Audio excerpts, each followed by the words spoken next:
Hey everybody, my name is Paul, I'm the gamer Scot, and welcome to my first look at That Flippin' Mountain, a physics-based climbing and jumping sim. Before we start, I just want to remind you that I stream games like this every week right here on YouTube. So if you want to join me and the rest of the gamer clan, hit that subscribe button like the rocks hitting your face as you hurtle back down the mountain towards base camp. Pain. Constant, abject pain. It won't take long for you to figure out exactly what kind of game That Flippin' Mountain is. It wears its getting over it influence right on its sleeve, and actually mentions it by name in the description. I've played a few Bennett Foddy inspired games that use frustration as a mechanic, but none of them have really done anything new with the idea. So thankfully, this one has a couple of features that I think make it stand out.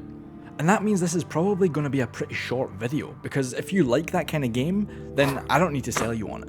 And if you don't like that kind of game, there's not going to be anything that I can tell you here that's really going to change your mind.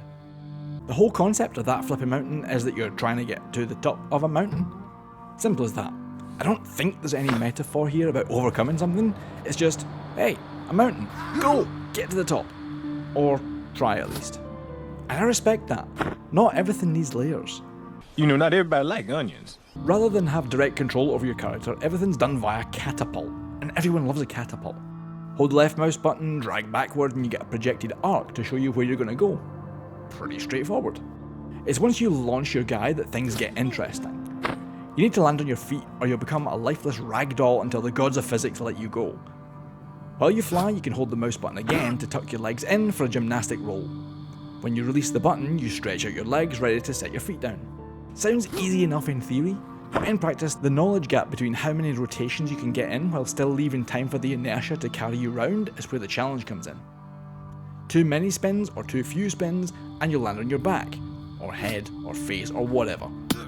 And then you're at the very mercy of the game's physics. Now, I love physics in games, but to make them feel good, they need to be consistent. If you're relying on existing knowledge to make informed decisions about where to press and where to let go, you can't have physics that change on the fly. Surprises aren't good. Thankfully, That Flippin' Mountain has its physics nailed down. Every jump is mapped to the arc, your rotation speed is constant, that core feel is great. Every mistake you make will feel like you just tried to push too much or jump too far. There's no, the game screwed me feelings here, because the game doesn't care. It just waits for you to make those mistakes yourself and then punishes you for them. Hard. You never end up right back at the very start of the game. Screw you, Bennett, but you can lose a huge chunk of progress because of one mistake. That's the nature of the game and the whole emerging subgenre. It's not keyboard smashingly frustrating, but it might make you slap your mouse down harder than you'd like when you swear you had enough time to get that. One thing I really like is the way this game introduces new mechanics. The first time you encounter something new, like a bouncy ledge, for example, it's in a relatively safe space. You might screw it up, but you'll land close by, able to try again. But once you've learned it, you'll find a harder variant where you risk a lot more. It feels very Mario-esque even if the game itself doesn't. I get the impression the developer has done their homework. While we're talking about dev effort, let's also talk about the art style. It reminds me a lot of those Alto's skiing games on mobile. Unsurprising then that the developer's first game was a skiing game that looks like it uses similar assets. Obstacles are clearly marked and separated from the background, so despite the almost monochrome style, it's never hard to work out where you have to go. I appreciate that. I appreciate you. There's some nice little particle effects, and the audio is awesome. The sounds of crunching and grunts as your little stick figure gets hit are absolutely amazing. I don't know if I should be worried that I like them so much. Outside of that, what you're seeing is what you get. At the time of writing, I don't even know how much new content I'll be able to show you, because there's always a specific jump that I have a hard time getting past, and at this point I'm still only about a quarter of my way up the mountain. Normally I'd cover accessibility options here, but there are none, so we'll be skipping that this time. You can turn the music and sounds off independently of each other, which is always great, but there's only one master volume control, so everything is either up or down. I don't like to totally turn off music, but I always like it to be a good bit lower than the other effects. So this is a bit disappointing, but I think it's a one-man team, so I don't want to expect too much.